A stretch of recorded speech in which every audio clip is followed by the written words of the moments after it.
আমার প্রিয় মা বোন, এবার আপনাদের উদ্দেশ্যে আমি কোরআন এবং হাদিসের আলোকে 11টি বিশেষ নাসিহা পেশ করতে চাই, যেগুলো আপনাদের জীবনকে আলোকিত করবে, দুনিয়াতে আপনাদেরকে মর্যাদার আসনে আসীন করবে, আর আখিরাতে আল্লাহ তাআলার কাছে আপনারা প্রিয় বান্দী হিসেবে উপস্থাপিত হবেন। আল্লাহর কাছে আল্লাহর প্রিয় বান্দী হিসেবে উপস্থাপিত হয়ে জান্নাত লাভ করতে পারবেন। এরকম 11টি পরামর্শ বা নাসিহা আপনাদের প্রতি আমার। নাম্বার 1, কোরআন এবং হাদিসের জ্ঞান অর্জন করা হবে। নাম্বার 2, 5 ওয়াক্ত নামাজ। নবী সাল্লাল্লাহু আলাইহি সাল্লাম জান্নাতে, মেয়েদের জান্নাতে যাওয়ার শর্টকাট যে সিলেবাস দিয়েছেন, শর্টকাট যে ওয়ে বলেছেন, 4টা শর্ত দিয়েছেন। এর মধ্যে থেকে একটা হলো 5 ওয়াক্ত নামাজ ঠিকঠাক মতো যদি আদায় করেন। নাম্বার 3, রমজান মাসে রোজা রাখা। 4 নম্বর হলো স্বামীর আনুগত্য করা। আমি সবসময় বলি, এটা হলো মহিলাদের জন্য তিতা করল্লার আমল। তিতা করল্লা দিয়ে জুস বানায় খাওয়ানো, এটা যেরকম কষ্টের কাজ মানুষের জন্য, ঠিক একইভাবে মহিলাদের জন্য স্বামীর কথা শোনাটা এরকম কষ্টের কাজ। 5 নম্বর গুরুত্বপূর্ণ বিষয় হলো তার ইজ্জতের হেফাজত, লজ্জাস্থানের হেফাজত এবং তার চরিত্রের হেফাজত। আল্লাহ তাআলা আমাদের মা বোনদেরকে সেই তৌফিক দান করুন। নাম্বার 6, মা বোনদের জন্য গুরুত্বপূর্ণ বিষয় হলো সন্তানদের লালন পালন করা।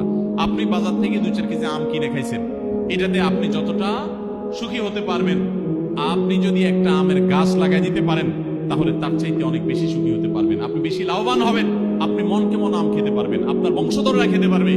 নিজে আমল তো করবেনই মায়েরা বোনেরা, পাশাপাশি সন্তানদেরকে যদি আল্লাহ ভীরু বানান, মুত্তাকি বানান, পরহেজগার বানান, কোরআন হাদিস শিখান, তাদেরকে যদি পর্দা শিখান, তাদেরকে যদি চরিত্রের হেফাজত শিখান, তাদেরকে যদি ভালো মানুষ বানানো শিখান, তাহলে আপনি আম গাছ লাগানোর মতো ফলের গাছ লাগাই গেলেন, সওয়াবের গাছ লাগাই গেলেন।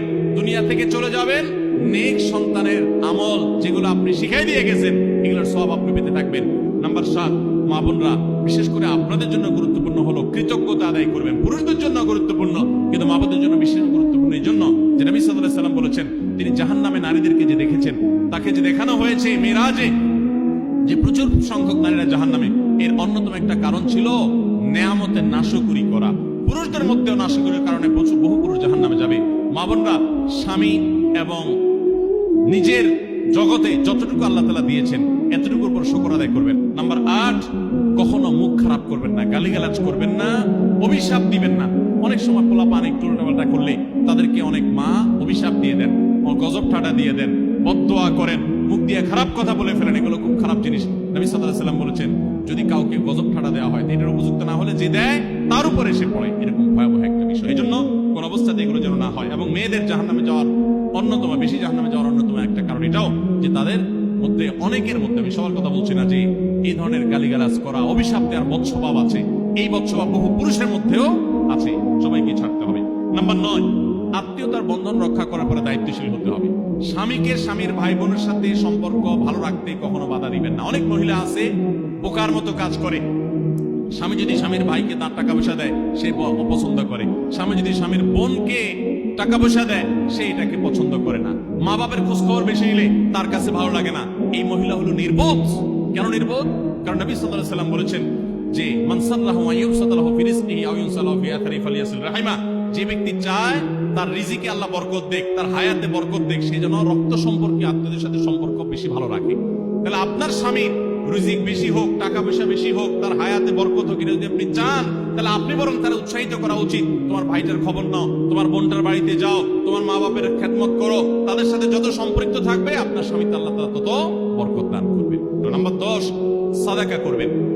সাদাকা জাহান্নাম থেকে মুক্তির কারণ। নবী সাল্লাল্লাহু আলাইহি সাল্লাম জাহান্নামের ব্যাপারে সতর্ক করেছেন আপনাদেরকে, আমাদের সবাইকে। অতএব সাদাকা দিলে জাহান্নাম থেকে মুক্তির একটা পথ আমরা পাই, সুগম হয়। এবং নবী সাল্লাল্লাহু আলাইহি সাল্লামের সময় মহিলা সাহাবীরা তাদের গহনা খুলে আল্লাহর রাস্তায় দান করতেন। এজন্য মসজিদ, মাদ্রাসা, বিভিন্ন গুরুত্বপূর্ণ যে দানের খাতগুলো আছে, সেগুলোতে বেশি বেশি দান করবেন, বেশি বেশি আল্লাহর রাস্তায় ব্যয় করবেন, যতটুকু তৌফিক আছে ততটুকু। এখন মহিলারা দান করবে কোত্থেকে? পুরুষরা মহরের টাকাই পরিশোধ করে না, বেচারা দান করবে কোত্থেকে?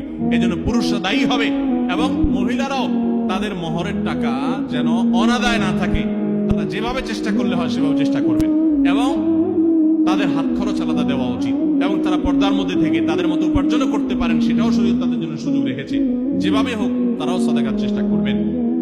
11 নম্বর সর্বশেষ হলো সময়ের অপচয় করবেন না। এখন এমন একটা সময় চলছে, বেশিরভাগ মানুষ জাহান্নামে যাবে যেই কারণে আজকের যুগে সবচেয়ে বেশি আমরা বিপদগামিতার মুখে যাচ্ছি, যে কারণে সেটার অন্যতম হলো এই স্মার্টফোনের অপব্যবহার।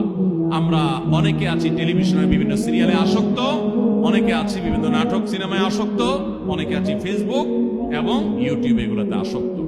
বিশেষ করে মা বোনদেরকে বলছি, অনেকেই আছেন এখনো রিমোট ছাড়া তার পেটের ভাত হজম হয় না, সারাদিন রিমোট হাতে বসে থাকেন, একটা পর একটা সিরিয়াল এবং চ্যানেল পাল্টাতে থাকেন। মনে রাখবেন, সফল ইমানদার হতে হলে এই অনর্থক কাজ না ছাড়লে আপনি সফল ইমানদার হতে পারবেন না। অনেকে নামাজে পড়ে আবার সিরিয়ালও দেখে, অনেকে আছেন ফেসবুকে ঘন্টাকে ঘন্টা, ইউটিউবে ঘন্টা ঘন্টা সময় নষ্ট করেন। এর জন্য আল্লাহর কাছে জবাবদিহি করতে হবে। কিয়ামতের ময়দানে আল্লাহ তাআলা কয়েকটা প্রশ্ন উত্তর দেওয়া ছাড়া একজন মানুষকেও নড়তে দিবেন না। এর ভিতরে একটা হলো যে তোমার সারা জীবনে কি অর্জন করেছো। সময়ের অপচয় করা যাবে না, সময় হলো জীবনের সবচেয়ে মূল্যবান সম্পদ। অতএব আল্লাহ তাআলা আমাদের সবাইকে জীবনের এই অমূল্য সম্পদ সময়কে সংরক্ষণ করার তৌফিক দান করুন। মা বোনরা, আপনাদেরকে আমি আল্লাহর ওয়াস্তে উপদেশ করতেছি, যারা বদভ্যাস আছে ফেসবুক ইউটিউবে ঘন্টা ঘন্টা পড়ে থাকার, প্রয়োজনে এগুলো সব ডিলিট করে দেন মোবাইল থেকে। প্রয়োজনে আপনি এই মোবাইল বিক্রি করে বাটন ফোনে চলে যান। নিজের বদভ্যাসকে নিয়ন্ত্রণ করতে না পারলে প্রথমে চেষ্টা করেন, এরপর না পারলে প্রয়োজনে বাদ দিয়ে দেন।